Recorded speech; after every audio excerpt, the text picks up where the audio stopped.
Aie pitié de moi, Seigneur, fils de David. Ma fille est tourmentée par un démon.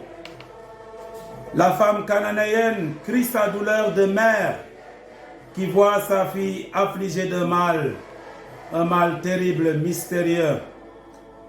Et le silence de Jésus au début éprouve sa foi. Il l'a fait grandir. Et cette Cananéenne va montrer toute l'audace de sa foi. Elle va insister, discuter, faire pression, humblement et respectueusement. C'est la foi de cette mère en détresse qui nous montre l'universalité de la mission de Jésus. Au début, Jésus dit d'une manière pédagogique, « Je n'ai été envoyé qu'aux brebis perdues d'Israël. » Jésus donc circonscrit sa mission, délimite sa mission, et la femme l'invite à aller au-delà des barrières ethniques, raciales. Dieu n'a pas de frontières. Dieu dépasse les frontières. Ce que Jésus attend de nous, c'est l'audace de cette femme étrangère. Jamais Jésus n'a donné des miettes. Ce que réclamait d'une manière ou d'une autre cette femme. Elle a répliqué à Jésus en lui disant, « C'est vrai Seigneur, reprit-elle, mais justement, les petits chiens mangent les miettes qui tombent de la table de leur maître. » Même des miettes, elle en veut.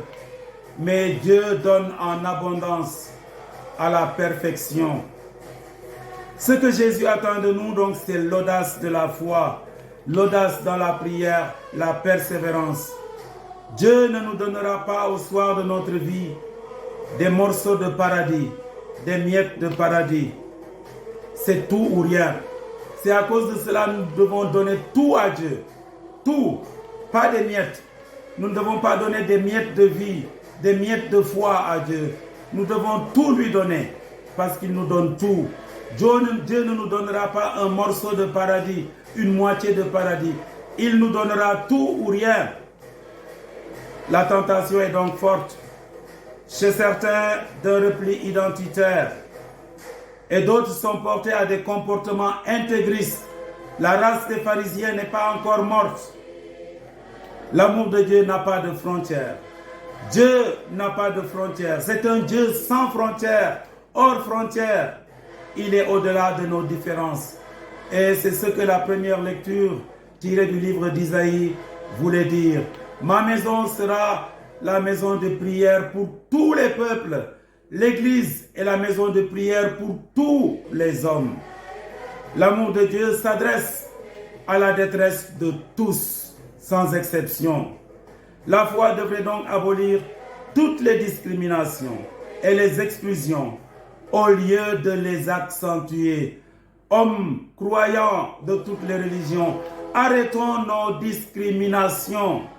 Beaucoup de discriminations, hélas, sont engendrées par des hommes de religion. Dieu est venu s'asseoir à notre table. Il n'y a plus qu'un seul peuple. Il n'y a plus ni juifs, ni païens, ni hommes libres. Il n'y a plus que des enfants de Dieu, nous dit Saint Paul. Jésus nous invite donc à l'unité et à l'universalité du salut. Ô femme, grande est ta foi, qu'il t'advienne selon ton désir. À l'instant, sa fille fut guérie. C'est un enseignement clair sur la prière persévérante et confiante. Prier en toute humilité, ne jamais baisser les bras à l'image de cette femme cananéenne. Guérison à distance.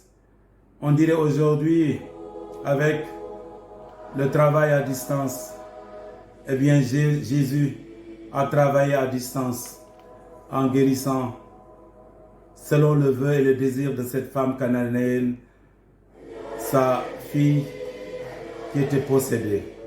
Va, ta fille est guérie.